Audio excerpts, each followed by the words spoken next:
जय माता दी गाइस, कैसे हैं आप लोग। बिल्कुल ठीक होंगे और हम भी बिल्कुल ठीक हैं। तो गाइस, भागवत का आज बिल्कुल अंतिम दिन था और कल ही की वीडियो शूट की हुई थी, लेकिन कल डाल दिए होते तो काफ़ी लंबा ब्लॉग हो जाता। तो आज किस तरह मंच में जा कर के हमारे श्री नरेश भैया, जो पीलीभीत में रहते हैं, बैंक मैनेजर हैं, यानी राम जी भैया, तो मंच में जा कर के किस तरह पंडित जी यानी व्यास जी का मनोबल बढ़ाते हैं। इन्होंने इतनी अच्छी भागवत सुनाया। तो गाइस, वो अपने मुखार बिंदों से कुछ बोलना भी चाहते हैं, तो आप लोग भी सुनिए। देव के चरणों में प्रणाम निवेदित करते हुए पक्षी तोते के रूप में साक्षात 7 दिवस तक विराजमान रहे सुखदेव जी महाराज के चरणों में नमन करते हुए एवं व्यास गद्दी पर विराजमान अपनी मातृभूमि पछौआ के ध्रुव तारे के रूप में अपनी निज ज्ञान ज्योति से हिंदुस्तान के कोने कोने में श्रीमद् भगवत कथा के अपनी ज्ञान गंगा से जन जन को अभिसिंचित करने वाले आचार्य श्री जनार्दन मिश्र जी को सादर नमन करते हैं। साथ ही उनकी टीम के सभी सम्मानित सदस्यों का सादर अभिवादन करते हैं और इस पंडाल पर विशाल जनसंख्या में उपस्थित, चाहे वो जिस किसी भी रूप में आए हों, सुर नर मुनिगण, महिला और समस्त महिलाओं, पुरुषों और ग्राम और क्षेत्रवासियों को सादर नमन करते हैं। हम जिस श्रद्धा और समर्पण भाव से इस दिव्य कार्यक्रम का आयोजन किया था, ऐसा लगता है मानो उसे साकार रूप देने को साक्षात गोविंद इस तीर्थ नगरी पछौआ में उतर आए हैं। ऐसी अनुभूति होती है जैसे इस बस्ती के समाधिस्थ वृक्ष, चहचहाते पक्षियों की गूंज, पुष्पों से आती सुगंधित बौछार और इस विशाल उमड़ा जन सैलाब और इस गांव के जर्रा जर्रा भगवान गोविंद के चरणों में आलिंगन को आतुर हो, एकाकार हो रहा हो, ऐसा प्रतीत हो रहा है। ये मेरे जीवन का सौभाग्य है कि मैं व्यास जी के मुखारबिंद से ये चौथी भागवत सुन रहा हूँ। ये मेरा व्यक्तिगत अनुभव रहा है और जैसा कि मेरा अपना व्यक्तिगत रूप से मानना है कि लोकतांत्रिक व्यवस्थाओं में, संस्थाओं में आध्यात्मिक पदों पर आसीन व्यक्तियों के लिए पद नहीं, पद पर बैठा व्यक्तित्व बड़ा होता है। शास्त्रों के मूर्धन्य विद्वान हमारे गांव के ही अपने पिता पंडित श्री गणपत पंडित जी का के उनके पद चिन्हों पर चलते हुए और उनके असीम आशीर्वाद से व्यासपीठ पर बैठे आचार्य श्री जनार्दन मिश्र जी के व्यक्तित्व को स्वयं भक्तवत्सल जनार्दन ने कुछ इस कदर गढ़ा है। कुछ पंक्तियों में मैं व्यक्त करता हूँ, वो रामचरितमानस की पंक्तियां हैं। स्वयं भक्तवत्सल जनार्दन ने कुछ इस कदर गढ़ा है। सौरज धीरज तेहरत चाका, सत्यशील दृढ़ ध्वजा पताका, बल विवेक दम परहित घोरे, क्षमा कृपा समता रज जोरे। ऐसे नाना प्रकार के दिव्य गुण रूपी नट बोल्टों से कसकर जब ऐसे व्यक्तित्व का निर्माण होता है तो वह अपने नाम के आगे, अपने नाम में सिर्फ वृंदावन धाम महज इसलिए नहीं जोड़ता, अपितु अपने नाम, अपनी जिस बस्ती, जिस गांव, जिस क्षेत्र में श्रीमद् भागवत कथा सुना रहे होते हैं, वो जगह, वो स्थान स्वयं वृंदावन धाम में परिवर्तित हो जाता है। यह मेरी व्यक्तिगत अनुभूति रही है। तीर्थ नगरी पछौआ में श्री सतगुरु भगवान से लेकर के अनेक महापुरुषों की जन्मी रही है। यहाँ धार्मिक कार्यों में हमारी नगरी सबसे अग्रणी स्थानों में रही है। पचौहा की रामलीला हो या माघ मेले में चलने वाला मासिक संकीर्तन हो अथवा सावन के पवित्र माह में चलने वाला रामायण पाठ हो, हमेशा आध्यात्मिक कार्यों में हमारा ये गांव अग्रणी रहा है।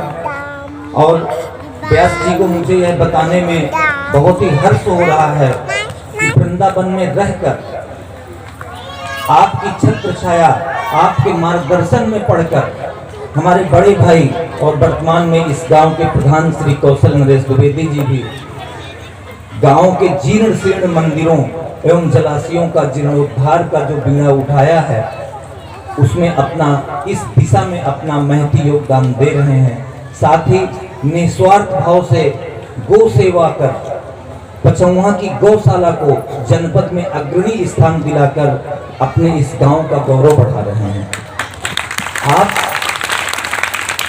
आप यह जो अकल्पनीय अविस्मरणीय दिव्य कार्यक्रम देख रहे हैं, ये हुआ है, इसमें मेरे अनुज इंद्रेश द्विवेदी सिर्फ एक माध्यम मात्र हैं।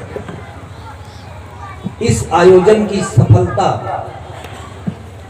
प्रेरणा, दिव्यता के मूल में हमारे पूर्वज स्वर्गीय श्याम बाबा जी, स्वर्गीय लक्ष्मीकांत बाबा एवं श्री सतगुरु भगवान के चरणों में जीवन खपा देने वाले हमारे पूज्य पिता स्वर्गीय कैलाशनाथ द्विवेदी एवं मेरे भाई स्वर्गीय अखिलेश द्विवेदी का वरद हस्त रहा है।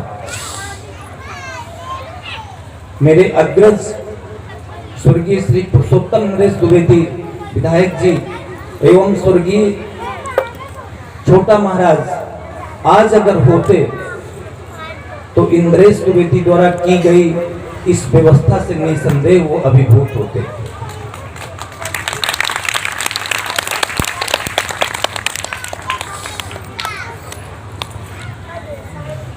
मैंने इन 7 दिवसों में जो भी मुझे समय मिला, मैंने कुछ पंक्तियों को यहीं बैठे बैठे लिखा है व्यास गद्दी और व्यास जी के सम्मान में, जिसे मैं बस इन चंद लाइनों में सुना करके अपनी बात को खत्म करूंगा।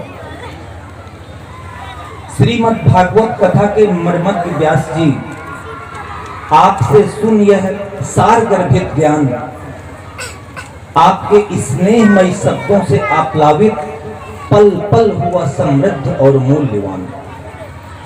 व्यास जी के सम्मान में 4 पंक्तियां। जो माया के यथार्थ और यथार्थ की माया को जानता, ज्ञान गंगा में डुबोकर जो जन जन को निखारता, मन की महीन परतों से छुपे गोविंद से जो परिचय कराता, ऐसे वेदव्यास जनार्दन मिश्र को जन जन शीश नवाता। और आदरणीय व्यास जी ने ही कहा था कि जिस श्रीमद् भागवत कथा की महिमा का बखान 4 मुख वाले ब्रह्मा भी नहीं कर सकते, तो हम आपको तिनके मात्र हैं इस ब्रह्मांड के। फिर भी मैं इन 4 पंक्तियों में श्रीमद् भागवत कथा का महात्मा और उसकी उपयोगिता को लिखित करता हूँ, जो मैंने यहीं पर बैठे बैठे लिखी थी। कल्पनाओं के मनोरम नीड़ का निर्माण करके, कल्पनाओं के मनोरम नीड़ का निर्माण करके, प्राण के पावन प्रणय के मिलन का निर्माण भर के। यहाँ पर प्राण के पावन प्रणय का मतलब गोविंद के चरणों से है। प्राण के पावन प्रणय के मिलन का निर्माण भर के, 7 दिन की भागवत भागीरथी में डूब जीवन, कृष्ण के रसपान की निस्सिम लालसा का नाम जीवन। इन्हीं शब्दों के साथ मैं एक बार पुनः अपने अनुज इंद्रेश द्विवेदी को बधाई एवं शुभकामनाएं देता हूं और राधे राधे।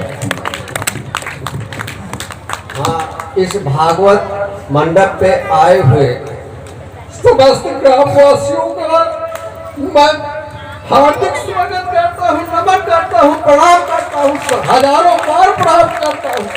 कल आप लोग यहाँ पहुँचकर हवन में और प्रसाद में जो है आकर के सब ग्रहण करें। जो है मेरा यही आपको सबको सत सत प्रणाम करता हूँ। जो है बोलिए बाके बिहारी लाल की जय। इस महान यज्ञ के आयोजन करता श्री रमेश चंद्र द्विवेदी एवं उनके सुपुत्र श्री इंद्रेश द्विवेदी उर्फ टप्पू भैया, इनका आग्रह है, आप सभी जनता जनार्दन से अनुरोध है, इस कार्यक्रम के बाद कल हवन एवं भंडारे का विशाल आयोजन है। सभी भक्तवृंद हवन यज्ञ में सम्मिलित हो।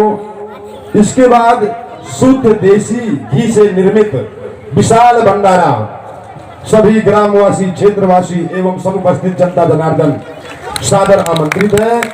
अतः इस यज्ञ का प्रसाद पाकर जीवन को कृतार्थ करें, धन धान्य करें। जय श्री राधे। आगे हमारे कुछ सम्मानित व्यक्ति भागवत पंडाल पर उपस्थित हैं, उनसे आग्रह करेंगे मंच पर आकर के भागवत जी का आशीर्वाद ग्रहण करेंगे। श्री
जले न शीतले कलम्बः ओम देव पृथ्वी शान्तिरापः शान्तिरोषधयः शान्तिः परस्पतयः शान्ति विश्वे देवाः शांति ब्रह्म शांति सर्वम शांति शांति। हाथ में थोड़े थोड़े पुष्प लेकर के पुष्पांजलि करेंगे। ओम जगने न जगमय जंत देवास्तानि धनमाणि प्रथमान्य सुन्नाते हनाकम महिमानः सचन्ते पूर्वे साध्याः सन्ति देवाः।